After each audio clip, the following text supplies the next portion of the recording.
Canelo Álvarez was boxing's untouchable king, four-weight champion, Mexican icon, global superstar. But on September 13, 2025, Terence Crawford cracked his code. The secret method that undid him has left fans asking, how did Canelo fall into the trap no one saw coming? To understand how that happened, we have to go back to Canelo's roots. In the late 1990s, on the rough streets of Guadalajara, Mexico, a red-haired kid stood out not just because of his looks, but because of his fight. Santos Saul Alvarez Barragan. The world would come to know him simply as Canelo. Born into a large working-class family, Canelo's path wasn't paved with privilege. His father ran an ice cream business, his brothers worked hard, and life was about survival, not stardom. But Canelo had something inside him, a hunger that couldn't be ignored. By the time he was a teenager, that hunger found its outlet in boxing. Canelo trained relentlessly, fighting in local gyms, taking on older, stronger opponents. His skill developed fast. He wasn't just talented, he was disciplined.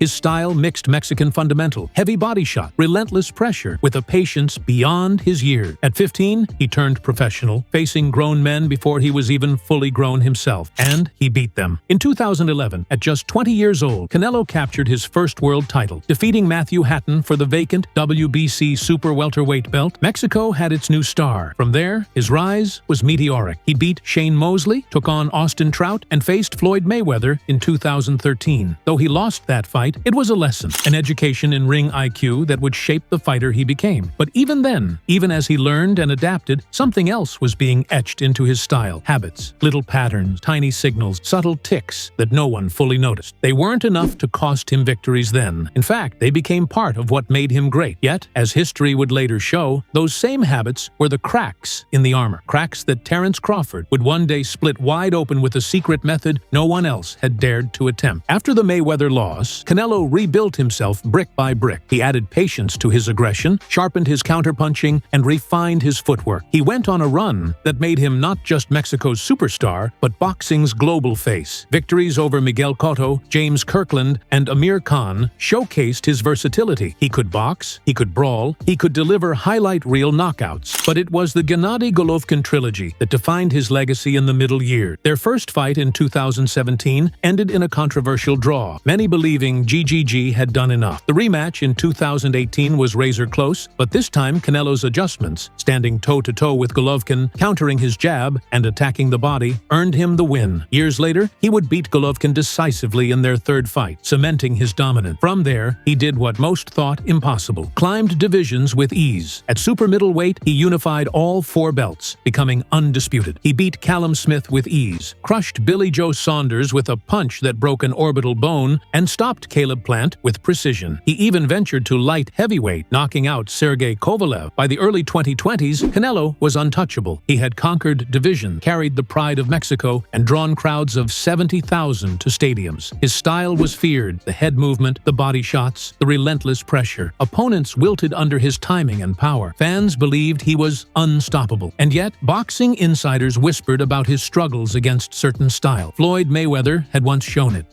Lara had hinted at it. Bivol had proven it again in 2022. Slick boxers who could disrupt rhythm gave Canelo problems, but no one could combine slickness with power, intelligence with toughness, until Terence Crawford. And when the two finally met, those whispers became a roar. By the mid-2020, Canelo Álvarez wasn't just a fighter. He was the fighter. His name alone could sell out arenas, drive pay-per-view buys, and stop traffic in Mexico City. He wasn't just boxing's biggest star. He was its most consistent. For over a decade, he carried the weight of being the face of the sport, defending belts, chasing challenges, and representing his country every time he stepped into the ring. But that level of fame comes at a cost. When everyone is watching you, everyone is studying you. Trainers across the globe dissected Canelo's style, trying to decode what made him so effective. They noted the signature head movement, the subtle defensive shifts, the compact counters. They admired his patience, his ability to break fighters down round by round. Yet in all that study, some noticed patterns, tiny habits that seemed unbreakable, until someone with the right method came along. For Canelo, the danger wasn't complacency. He trained hard, he fought often, he never ducked opponents. The danger was predictability. Over time, the traits that made him great became familiar. And in a sport where milliseconds matter, familiarity can be fatal. When the Crawford fight was announced, almost everyone pointed to size. Could the smaller man really hurt the bigger champion? Could Crawford handle Canelo's pressure, his power, his body work? But almost no one asked asked the opposite question. What if Canelo couldn't figure Crawford out? What if the king of boxing was walking into a trap he couldn't see? That trap, the secret method Crawford unleashed, would be revealed under the bright lights of Las Vegas. But before that night, Canelo was the unquestioned face of boxing, a man too good, too strong, too disciplined to be broken. At least, that's what the world believed. Even kings aren't invincible, and Canelo Álvarez's long career was sprinkled with moments that revealed small, dangerous cracks. His 2013 loss to Floyd Mayweather was the first. At 23 years old, Canelo was already a world champion, yet he found himself frozen under Mayweather's brilliance. Floyd's defense, timing, and rhythm disrupted Canelo so badly that the young Mexican struggled to adjust. That fight, many said, was less about Mayweather being great, which he was, and more about Canelo being exposed to a style that gave him nightmares. Years later, those whispers returned. In 2014, against Lara, Canelo earned a decision victory, but the fight was controversial. Lara, a slick Cuban southpaw, used movement, defense, and sharp counters to frustrate him. Canelo pressed forward, landed body shots, and threw with power, but he looked uncomfortable against a fighter who refused to stand still. Fans debated the outcome for months, with many believing Lara deserved the win. Then came 2022. Canelo moved up to light heavyweight to challenge Bivol. The result was shocking. Bivol didn't overwhelm him with power. He outboxed him. He used his jab, footwork, and defense to nullify Canelo's pressure. Round after round, Canelo's power shots bounced off gloves or hit air. By the final bell, the scorecards told the story. Canelo had been thoroughly outclassed. Each of these moments painted the same picture. Against technical, slick, intelligent fighters, Canelo struggled. He was never knocked out, never broken physically, but tactically, he could be solved. Few had the courage or skill to attempt it. Fewer still had the ability to survive his counters long enough to succeed. These weren't glaring weaknesses. After all, he won far more than he lost, but they were patterns